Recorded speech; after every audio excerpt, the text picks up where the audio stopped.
जब हिंदुस्तान, पाकिस्तान, अफगानिस्तान से लेकर बांग्लादेश के समुद्र तक और उत्तर से लेकर दक्षिण भारत तक पूरा हिंदुस्तान जिस औरंगजेब की हैवानियत से खौफ खाता था, वहीं औरंगजेब अफजल खान के डर से अपनी जान बचाकर भागा था।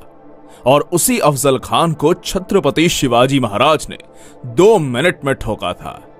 अफजल खान को मारने के बाद पूरे हिंदुस्तान में कोई मुस्लिम बादशाह नहीं बचा था जो छत्रपति शिवाजी महाराज के साम्राज्य को रोक सकता था। सैकड़ों सालों से चल रही मुगलों की गुलामी को चीरते हुए इस हिंदुस्तान की धरती पर छत्रपति शिवाजी महाराज ने हिंदुओं का एक अलग साम्राज्य खड़ा कर दिया। शिवाजी महाराज की ताकत का अंदाजा आप इसी से लगा सकते हैं कि जब तक छत्रपति शिवाजी महाराज जीवित रहे, तब तक औरंगजेब ने महाराष्ट्र की धरती पर अपने कदम नहीं रखे। इतना जबरदस्त खौफ औरंगजेब के अंदर शिवाजी महाराज का बैठा हुआ था। पर दुर्भाग्यवश 3 अप्रैल सन 1680 छत्रपति शिवाजी महाराज का रायगढ़ पर देहांत हो गया। शिवाजी महाराज के देहांत के बाद औरंगजेब बड़ा खुश होकर हिंदुस्तान जीतने का सपना देखने लगा। वो सोचने लगा, उत्तर से लेकर मध्य भारत तक सब कुछ तो मैं जीत चुका हूं। अगर दखन से इन मराठों का सफाया कर दूंगा तो पूरे हिंदुस्तान का बादशाह बन जाऊंगा। इसलिए तुरंत अपनी लाखों की सेना लेकर वो दखन में जा उतरा। पर औरंगजेब इस बात से बेखबर था कि छत्रपति शिवाजी महाराज के बाद उनके पुत्र धर्मवीर छत्रपति संभाजी महाराज नंगी तलवार लेकर मुगलों का काल बनकर खड़े थे। जैसे ही मुगलों के कदम महाराष्ट्र की धरती पर पड़े, मराठों ने मुगलों के मस्तक उतारने शुरू कर दिए, जिसके बाद गोवा में पुर्तगीज, मैसूर में चिकादेवराय, कोंकण में सिंधी, मनहारपुर, नासिक, औरंगाबाद में मुगल, एक साथ 12 सल्तनतों को संभाजी महाराज ने मौत के घाट उतारा। संभाजी महाराज के इन भयानक हमलों से औरंगजेब बौखला उठा। कहीं ये मराठे हर हर महादेव की ललकारे देकर दिल्ली पर ना टूट पड़े, ये सोचकर उसका दखन में सांस लेना तक मुश्किल हो गया। औरंगजेब छत्रपति संभाजी महाराज से इतना ज्यादा डर चुका था कि वो एक भी युद्ध में उनके सामने नहीं आया। पर अपने ही लोगों की गद्दारी के कारण छत्रपति संभाजी महाराज जैसे महान पराक्रमी योद्धा को मुगलों के हाथों कैद होना पड़ा।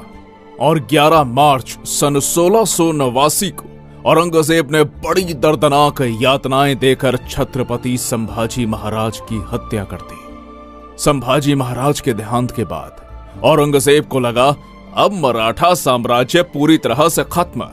अब जल्द ही दखन को जीतकर दिल्ली वापस चला जाऊंगा।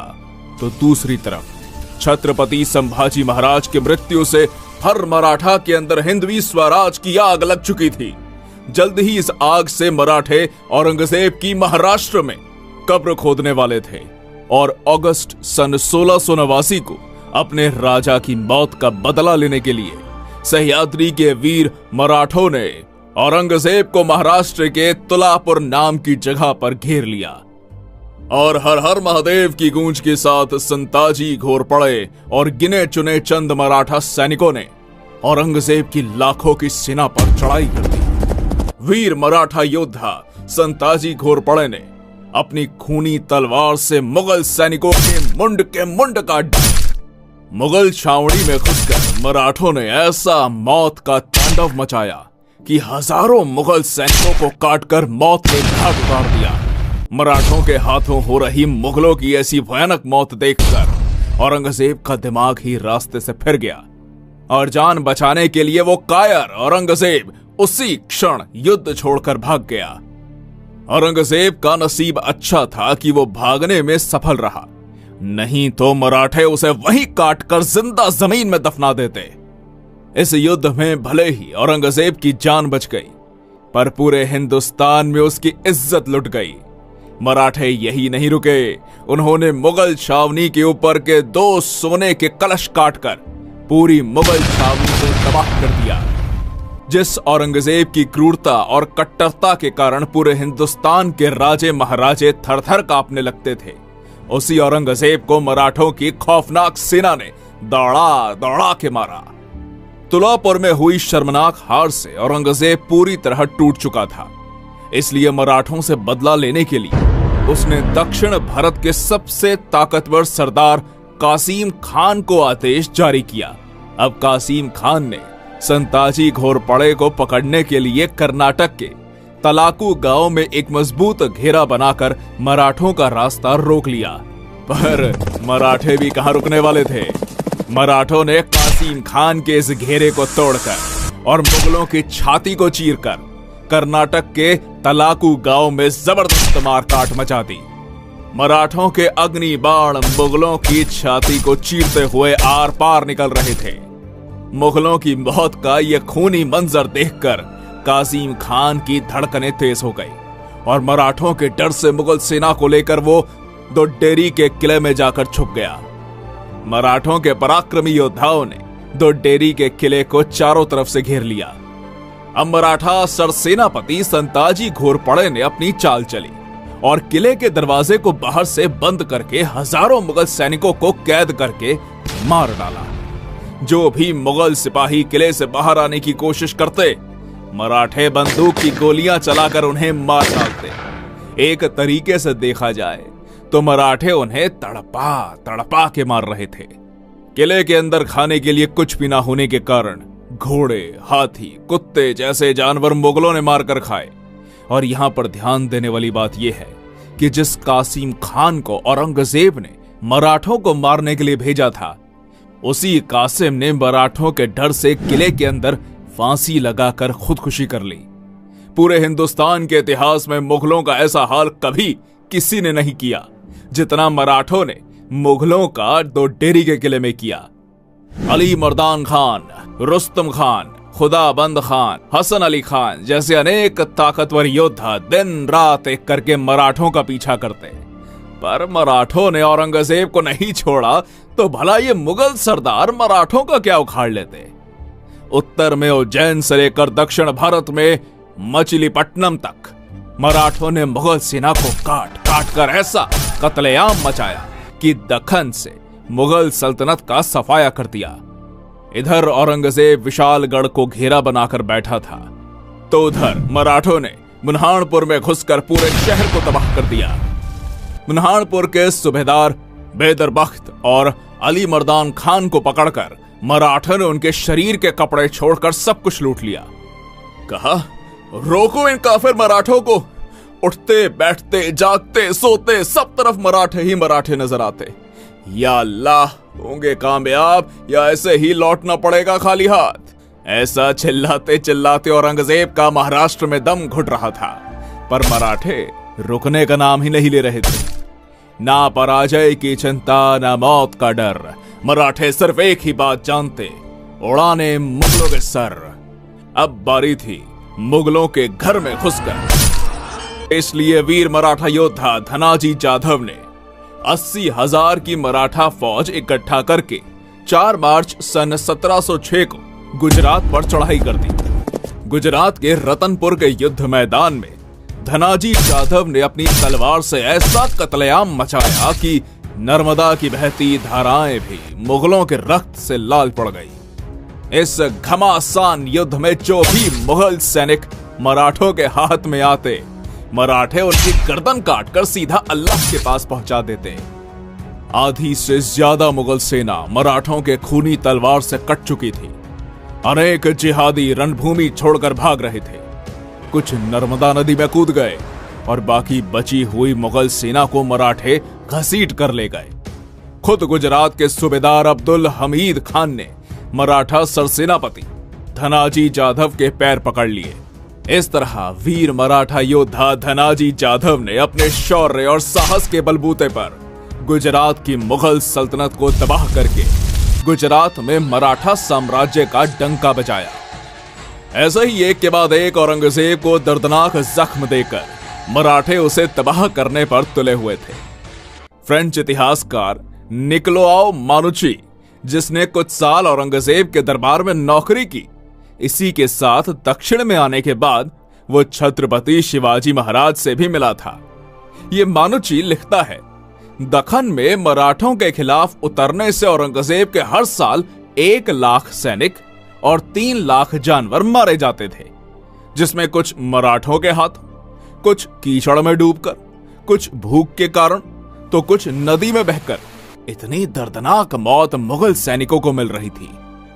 मुगलों की ऐसी हालत थी तो जानवरों की तो पूछिए ही मत। बेशकीमती खजाना, ऊंट, घोड़े, हाथी, तोपखाने, जो भी मराठों के हाथों लगता, मराठे उसे लूटकर साफ कर देते। मराठों के हाथों कुछ न लगे, इसलिए मुगल इसमें से बहुत सी चीजों को जला डालते थे। मराठों के लगातार हमलों से औरंगजेब इतना कंगाल हो चुका था कि कई महीनों से मुगल सैनिकों का पगार नहीं हो रहा था। लगातार मराठों से मार खाने के बाद मुगलों की जीत की उम्मीदें टूट चुकी थी। अगर किसी मुगल सरदार को मराठों से किला हासिल भी करना है तो वो मराठों से हाथ मिला लेता और औरंगजेब से छुपकर मराठों को 50,000 से लेकर 2 लाख रुपए तक की रकम देता। बदले में मराठे उसे किला सौंप देते। एक तरीके से देखा जाए तो मराठे मुगलों को लूटकर मस्त पैसा बना रहे थे, तो दूसरी तरफ मराठों से हमने किला जीत लिया ऐसे झूठ बोलकर ये मुगल सरदार औरंगजेब को खुश कर देते, पर असल में वो उसे मूर्ख बनाते थे। इतनी बुरी अवस्था मुगल सरदारों की हो चुकी थी। इसके आगे मानोची लिखता है, औरंगजेब ने अपने पूर्वज अकबर, जहांगीर, नूरजहां ने जमाया हुआ सारा खजाना बाहर निकाला और मराठों से युद्ध करते करते खाली कर दिया।